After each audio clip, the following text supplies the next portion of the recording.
양해 부탁드리겠습니다. 이 이야기를 시작하기 위해서는 제 과거에 관한 이야기를 잠깐 해야 할 것 같아요. 사실 저에겐 22살부터 29살까지 사귄 남자친구가 있었습니다. 8년 정도 만난 남자친구였죠. 지금은 헤어졌지만 말이에요. 제 나이가 29살이 되던 해에 남자친구는 중소기업을 다니다가 중견기업으로 이직을 하게 되었어요. 아무래도 회사의 레벨을 한 단계 높여서 이직을 하는 것이라 그런지 그 과정을 많이 힘들어 했습니다. 피곤하다는 말을 입에 달고 살았거든요. 당시 저는 남자친구를 많이 배려하기도 위해 만남도 자제했고 바라는 대로 행동했던 것 같아요. 그러면서도 저희 사랑은 식지 않았다고 생각했었죠. 그게 저 혼자만의 착각인지도 모르고 말이에요. 남자친구는 저보다 2살 많은 사람이었는데 그래서 그런지 제게 결혼 이야기를 종종 했었고 저 또한 결혼을 한다면 남자친구라고 믿었습니다. 남자친구가 일방적으로 많이 피곤해했기 때문에 만남을 자제하다가 오랜만에 만나면 여행을 가기도 했고 보통의 연인들처럼 사랑을 하고 추억도 만들고 그런 일들을 다 하기도 했었거든요. 그런데 하루는 평일이었는데 남자친구의 출근 시간쯤에 문자 메시지가 한 통이 왔어요. 우리 그냥 헤어지자라고 말이에요. 당연히 저는 문자를 보자마자 너무 놀래서 전화를 걸었지만 남자친구는 제 전화를 거절하고 받지 않았죠. 그리고는 제게 새로운 문자를 보냈더군요. 네가 지금 나처럼 돈을 버는 직장인이었으면 얼마나 좋았을까? 더는 못 만날 것 같다. 헤어지자. 사실 저는 그때 대학원생이었습니다. 제가 하고자 하는 분야에 있어서 저는 석사와 박사학위가 필요하다고 판단했고 그때 박사학위를 따던 애였거든요. 종종 남자친구는 제가 오랜 기간 공부에 공을 들이는 것에 불만을 표시하곤 했었어요. 지금까지 공부하면 우린 언제 돈 모아서 결혼하냐고 핀잔을 주기도 했어요. 하지만 그럼에도 불구하고 제 도전을 항상 응원해줬던 사람이었기 때문에 제가 우리 관계에 발목을 잡는다고는 정말 상상치도 못했었거든요. 그런데 남자친구는 그게 아니었던 것인지 우리가 만난 8년이나 되는 시간들은 2통의 짧은 문자 메시지로 정리를 하더군요. 처음엔 너무 믿어지지가 않아서 장난인 줄 알았어요. 권태기인가 걱정이 되어서 찾아도 가보고 기다리겠다고 구질구질하게 연락도 했었죠. 진짜 제 스스로가 구차하고 비참하단 생각이 들 정도로 남자친구에게 매달렸지만 제게 돌아오는 대답은 단호한 거절이었습니다. 이렇게 행동하는 제가 너무 진절머리 난다고 이야기하는 남자친구의 표정은 이미 저와 사랑을 속삭이던 그 눈빛이 아니더군요. 정말 지긋지긋하다는 눈빛으로 저를 내려다보는데 거기서 저는 더 이상 어떠한 행동도 할 수 없겠더군요. 8년이란 시간을 연애하면 좋은 점이자 나쁜 점은 겹치는 지인들이 무척이나 많다는 사실입니다. 아무래도 어쩔 수 없는 부분인 것 같아요. 그래서 그런지 저는 더 이상 알고 싶지 않은 그 남자의 소식이었지만 주위에서는 제게 죄다 알려주더군요. 그렇게 알게 된 진실은 제 예상보다 훨씬 더 추악했습니다. 알고 보니 이직한 중견회사에서 어떤 여자와 바람이 났던 거였어요. 제게 피곤하다고 핑계를 대며 만나지 않았던 시간 동안 저와 헤어지지도 않고 사내 연애를 시작한 거였고 저를 뒷전으로 제쳐두고 새롭게 만난 그 여자와 데이트를 한다고 바빴던 거였고 그래서 피곤했던 거였죠. 그러다 결국 저를 정리하기로 했고 제게 헤어지자고 문자 메시지를 보낸 거였고요. 종종 제게 사내 연애를 해보는 것이 로망이라고 말하던 사람이었는데 저랑 사귀면서 본인의 로망을 실현시킬 줄이야. 저는 정말 꿈에도 몰랐습니다. 전화를 걸어 쌍욕이라도 가득 퍼부을까, 찾아가서 뺨이라도 한 대 내려칠까, 수없이 많은 고민을 하던 도중 문득 거울에 비친 제가 너무 비참하게 느껴지더라고요. 그 사람은 제가 얼마나 괴로울지 신경조차 쓰지 않고 새롭게 만난 여자와 사랑을 속삭일 건데 제가 그 앞에 나타나 깽판을 치든 난리를 치든 저만 비참해질 뿐일 거란 생각이 들더라고요. 그래서 죽기 살기로 공부하기 시작했습니다. 제 인생을 성공하고 싶어서이기도 했지만 그렇게라도 어딘가에 매달리지 않으면 정말 죽을 것만 같았거든요. 저는 생각보다 아주 빠르게 박사학위를 딸 수 있게 되었고 제가 원하는 곳에 취업까지 성공할 수 있게 되었습니다. 솔직히 헤어진 남자친구에게 고마울 정도로 제 성과가 좋더라고요. 어이없는 이별을 통해 제가 정말 독해질 수 있었고 그 독함을 공부에 풀어 성공하게 된 것이라 생각이 들어서요. 아무래도 박사란 직위를 가지고 취업 전선에 뛰어들게 되니 좋은 곳에서 스카우트 제의도 오더군요. 솔직히 아주 좋은 조건으로 들어온 대기업에서의 스카우트 제의를 수락했고 그렇게 한 3년이 흘렀어요. 그 사이 저는 승진도 할 수 있게 되었고 제가 맡게 된 프로젝트도 몇 개 생겼습니다. 직장을 가지고 생활이 여유롭다는 것은 참 행복하더라고요. 사실 제가 지금 다니고 있는 대기업에 입사한 이유는 헤어진 남자친구 때문이었어요. 아무래도 오랜 기간을 만나서 그런지 저도 그 사람에게 영향을 조금 많이 받았었어요. 어린 나이일 때부터 만나게 되었으니까요. 그래서 제가 일하는 업종은 제 전 남자친구가 일하는 업종입니다. 저는 그 사람보다 더 나은 사람이 되고 싶었고 그 사람이 다니고 있는 기업보다 한 단계 더 높은 곳에 취직한 거였어요. 그래서였을까요? 저희 회사에 협력 요청건이 들어오게 되었습니다. 그 협력 요청건은 헤어졌던 그 사람의 회사로부터 들어온 파견 근무 제안서였죠. 계약 기간은 8개월 정도였고 조금 큰 프로젝트를 시행하는 거였어요. 대신 저희 회사에서 직원 몇몇이 파견을 나가야만 했죠. 무슨 생각이었을지 모르지만 저는 제가 자원했습니다. 그렇게 제가 파트너십으로 가는 것으로 결정이 나고 난 뒤 한참을 후회했어요. 아직 그 사람을 못 잊은 것은 아니었는데 혹시라도 마주치게 되면 어쩌려고 이랬을까 하는 생각부터 들었고 아직도 미련이 남은 건가 싶으면서 제 스스로가 조금 못나 보이기 시작하더라고요. 그래도 그 중에서 조금의 긍정을 찾으려고 애를 썼습니다. 파트너십으로 가게 되었을 때 그 계약서상에서는 제가 원래 다니던 곳에서도 월급이 따로 나오고 파트너십으로 가게 된 회사에서도 월급이 따로 나와서 솔직히 8개월 동안 벌 돈이 짭짤하더라고요. 게다가 저희 두 회사의 프로젝트가 성공했을 시 받을 수 있게 되는 성과금 또한 만만치 않기도 했고요. 제게 들어올 돈만 생각하자고 명심을 한 뒤 파견을 나가게 되었습니다. 그렇게 가게 된 그 사람의 회사에 도착했어요.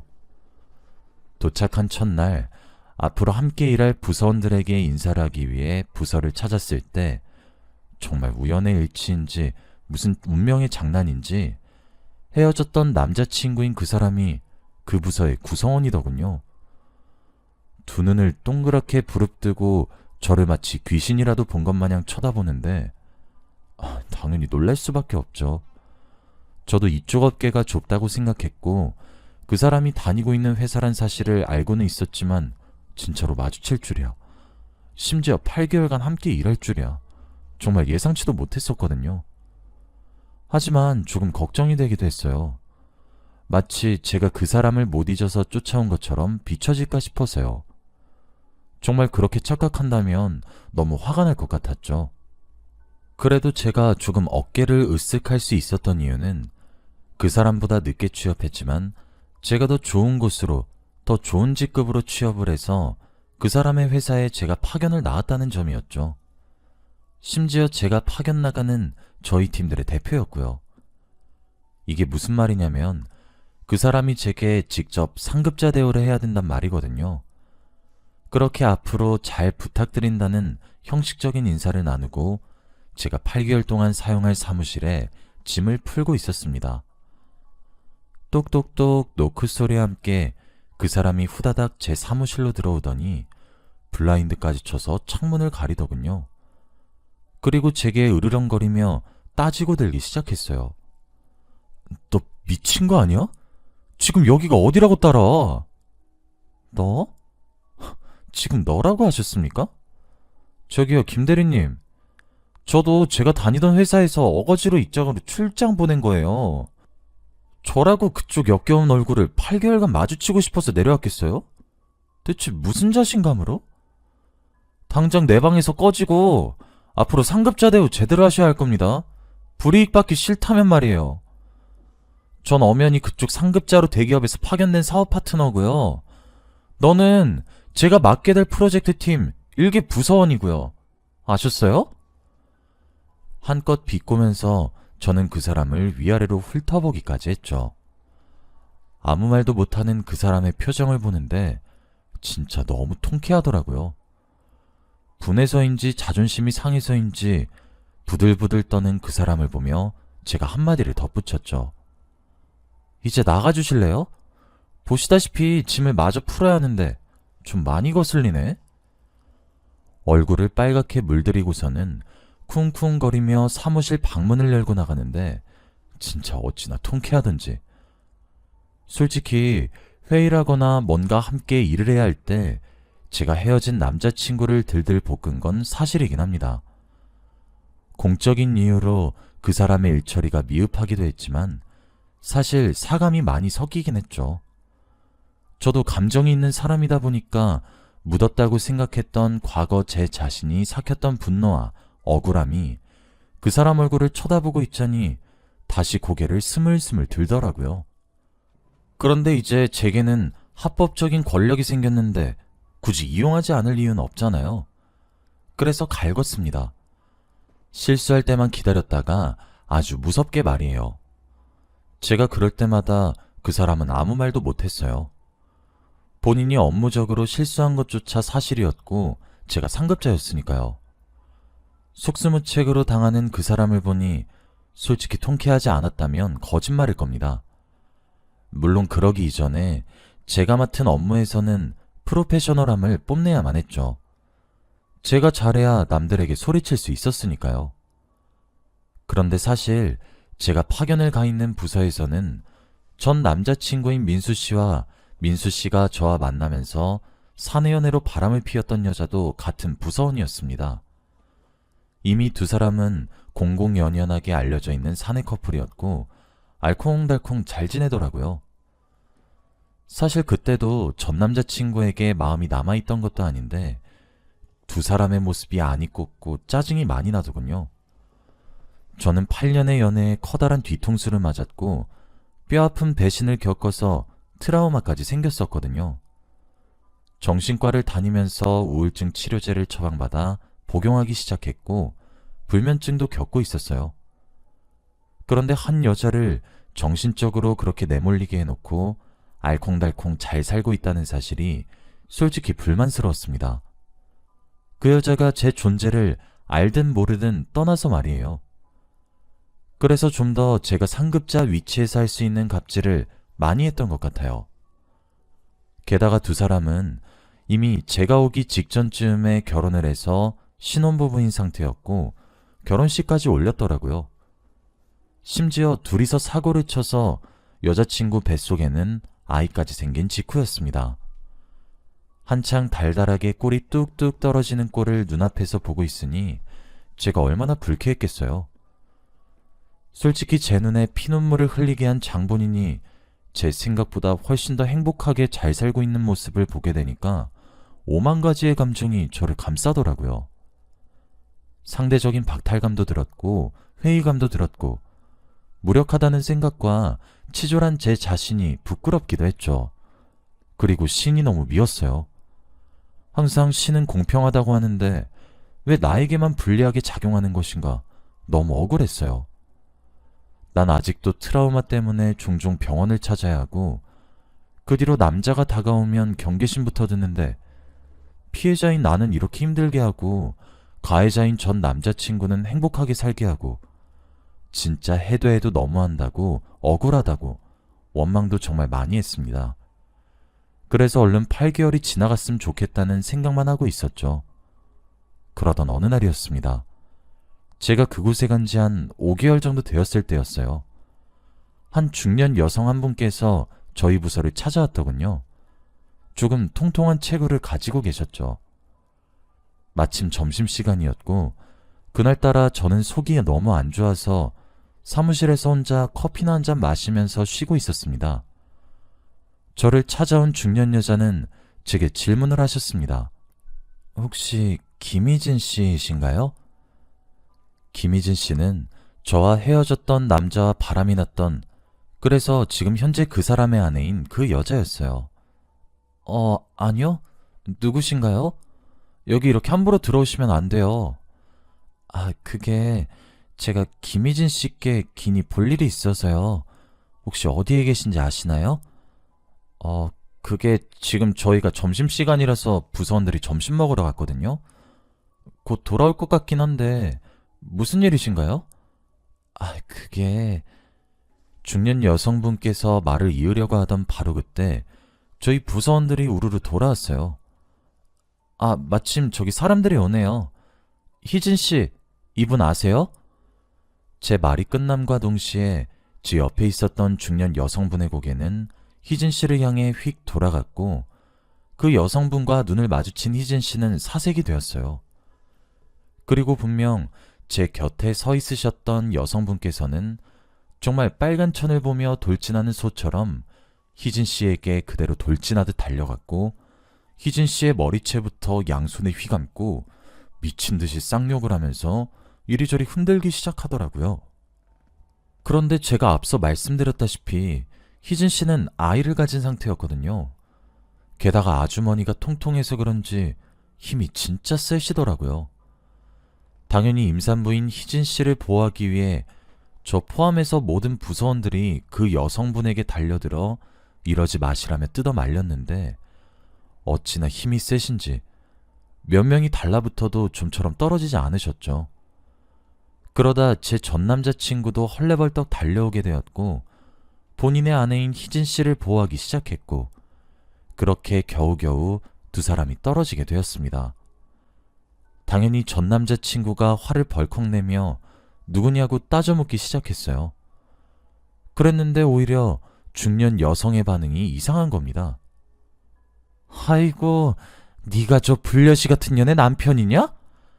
넌 아직도 제가 어떤 년인 줄 몰라? 하시면서 발칵 화를 내더니 바닥에 주저앉아 통곡을 하시는데 그 내용이 진짜 너무 쇼킹한 거예요. 중년 여성분의 정체는 사실 인사과 부장님의 아내분이셨습니다. 아내분께서는 부장님이 외도라고 있다는 의심을 가지게 되었고 증거를 잡기로 결심을 하셨었대요. 그렇게 미행을 하게 되었다고 합니다. 그런데 부장님이 만나는 여자가 자꾸 어디선가 봤다는 생각이 그렇게 들더래요. 그렇게 외도 상대를 찾아내려 애쓰고 있었는데 그 상대가 희진 씨였다는 사실을 알게 된 것이었죠. 외도 상대를 알게 되자 부장님의 불륜 증거를 모으는 것에 더 속도가 붙었어요. 그 자리에서 봉투를 하나 꺼내어서 안에 있는 것을 사무실에 뿌리는데 사진들이더라고요. 주워서 보고 있으니 부장님과 희진 씨가 함께 숙박업소에 들어가는 사진, 다정하게 있는 사진, 레스토랑에서 함께 와인을 먹는 사진 등등 기가 찰 정도로 많았어요. 그러니까 죽이네 살리네 하면서 그 난리가 난 거였죠. 알고 보니 두 사람의 내연 관계는 전 남자친구와 만나기 전부터 이어진 오래된 관계였고 심지어 그 인사과 부장님은 두 사람의 결혼식에 참석해 신부 바로 옆자리에서 사진도 찍으셨다고 하더군요. 와, 진짜 그 중년 여성의 입에서 나오는 한마디 한마디가 어쩜 그렇게 입이 떡 벌어지는 이야기밖에 없던지. 그렇게 한참의 시간 동안 진실을 폭로했는데 아무도 말릴 생각을 못했어요. 당사자들도 그 상황을 지켜보던 우리들도 얼이 빠져서 말이에요. 그렇게 몇 분이 흘렀을까? 인사과 부장님이 헐레벌떡 달려와서 자신의 아내를 끌고 나가버렸죠. 그러면 뭐 끝이 어디 나나요? 이미 엎어질 물은 다 엎어지고 말았는데 당연히 저희 부서 팀 분위기는 암울해졌어요. 결국 전 남자친구였던 민수 씨와 그 아내인 희진 씨 두 사람은 심할서를 써야 했습니다. 사실 회사 측에서 두 사람의 퇴출을 원했는데 제가 중간에서 막아주기도 했어요. 두 사람을 대체할 인력이 없으니 프로젝트까지는 끝내고 퇴출을 시키든 말든 하라고 하면서요. 당연히 좋은 뜻으로 막아준 것은 전혀 아니었고요. 두 사람의 관계가 어떻게 파국을 치닫게 되는지 가까이에서 지켜보고 싶었거든요. 그렇게 자멸하는 모습을 보고 있자니 드디어 벌을 받는구나 싶어서 곁에서 지켜보는 것을 포기하지 못하겠더라고요. 당연히 저희 부서 분위기는 우중충해졌지만 제가 중간에서 다른 부서원들을 잘 다독이며 프로젝트 진행을 계속 진행했습니다. 전 남자친구와 희진 씨가 실수하면 저는 불같이 갈구기도 했고요. 솔직히 저는 누군가를 살아오면서 괴롭힌 적이 단 한 번도 없었는데 말이에요. 여자가 한을 품으면 온유월에 서리가 내린다더니 저도 제가 그렇게 무서울 줄은 정말 몰랐어요. 그렇게 남은 3개월 동안 민수 씨에게 벌어진 불행을 바로 곁에서 관찰하니 솔직히 너무 통쾌하더라고요. 그렇게 저는 즐겁게 8개월간의 파견 생활을 마무리하고 원래 다니던 회사에 복귀했습니다.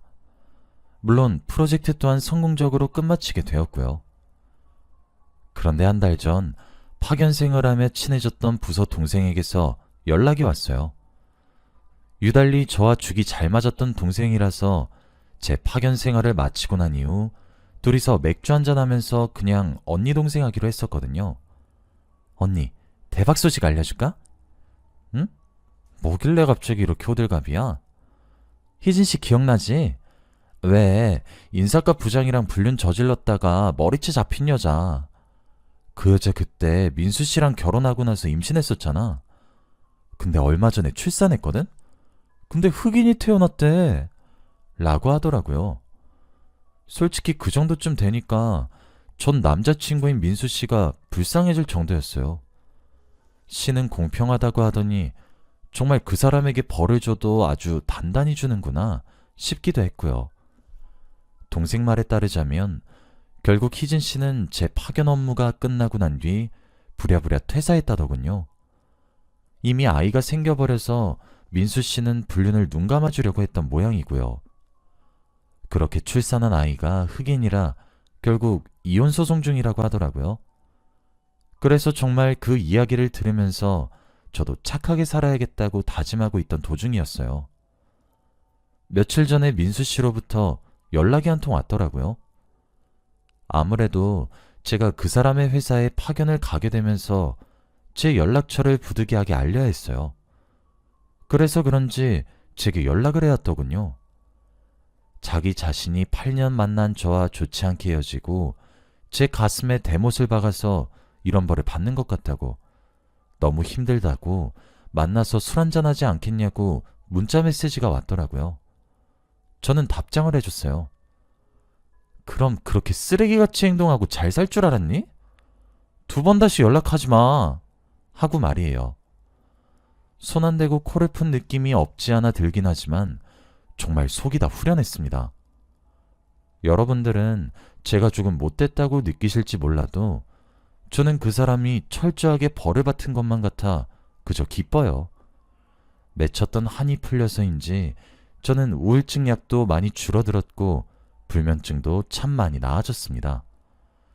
여기까지가 제 이야기였습니다. 사람 눈에 피눈물 흘리고는 못 산다더니 정말 씨는 공평한 것만 같아요. 그 사람에게 참 적합한 벌을 내려준 것만 같아서 통쾌하기 그지없네요. 저도 이제 제 트라우마를 벗어날 수 있게 될 것 같아 기대가 되기도 합니다. 이젠 저도 용기를 내서 새로운 사람을 만날 수 있을 것 같거든요. 긴 이야기 들어주셔서 고맙습니다.